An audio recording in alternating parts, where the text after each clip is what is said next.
നമസ്കാരം. ബൃന്ദ കാരാട്ട് എന്നെങ്കിലും ഒരു തിരഞ്ഞെടുപ്പിൽ മത്സരിച്ചിട്ടുണ്ടോ? കേരള ഗവർണറുടേതാണ് ചോദ്യം. അതും ബൃന്ദ കാരാട്ടിന്റെ ഒരു ചോദ്യത്തിനുള്ള മറു ചോദ്യം. കേരള ഗവർണർ ആരിഫ് മുഹമ്മദ് ഖാനെ വെല്ലുവിളിക്കാൻ ബൃന്ദ കാരാട്ടോ? നേരെ പോയി BJP ടിക്കറ്റിൽ മത്സരിക്കണമെന്ന് വെല്ലുവിളിച്ച CPM പോളിറ്റ് ബ്യൂറോ അംഗം ബൃന്ദ കാരാട്ടിന് മറുപടിയുമായി ഗവർണർ ആരിഫ് മുഹമ്മദ് ഖാൻ രംഗത്ത് വന്നിരിക്കുകയാണ്. വെല്ലുവിളിക്കുന്ന ബൃന്ദ കാരാട്ട് എന്നെങ്കിലും തിരഞ്ഞെടുപ്പിൽ മത്സരിച്ചിട്ടുണ്ടോ എന്ന് ഗവർണർ തുറന്നടിച്ചു.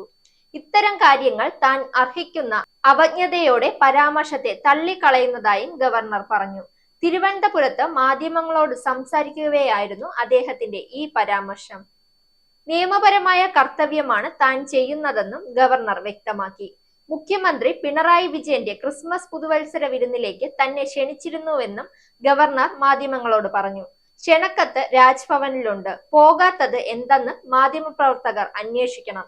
ഇത്തരം കാര്യങ്ങളിൽ മറുപടി പറയാൻ താല്പര്യമില്ല. തന്നോട് ചോദിക്കുന്നത് പോലെ മുഖ്യമന്ത്രിയോടും കാര്യങ്ങൾ ചോദിക്കണമെന്നും അദ്ദേഹം പറഞ്ഞു. ലോക്സഭാ തെരഞ്ഞെടുപ്പ് അടുത്തിരിക്കെ ഗവർണർക്ക് തന്റെ രാഷ്ട്രീയ ശക്തി തിരിച്ചറിയാൻ ആഗ്രഹമുണ്ടെങ്കിൽ തിരഞ്ഞെടുപ്പിൽ മത്സരിക്കണമെന്നായിരുന്നു ബൃന്ദ കാരാട്ടിന്റെ വെല്ലുവിളി.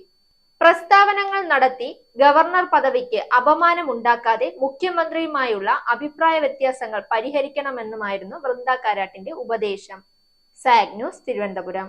നേരിന്റെ വാർത്തകൾ നിങ്ങളുടെ വിരൽത്തുമ്പിലെത്താനായി സാഗ് ന്യൂസ് ചാനൽ സബ്സ്ക്രൈബ് ചെയ്തും ഷെയർ ചെയ്തും ഒരു ശരിയായ മാധ്യമ നിലപാടിന് നിൽക്കാൻ ഞങ്ങൾ നിങ്ങളെ ക്ഷണിക്കുന്നു.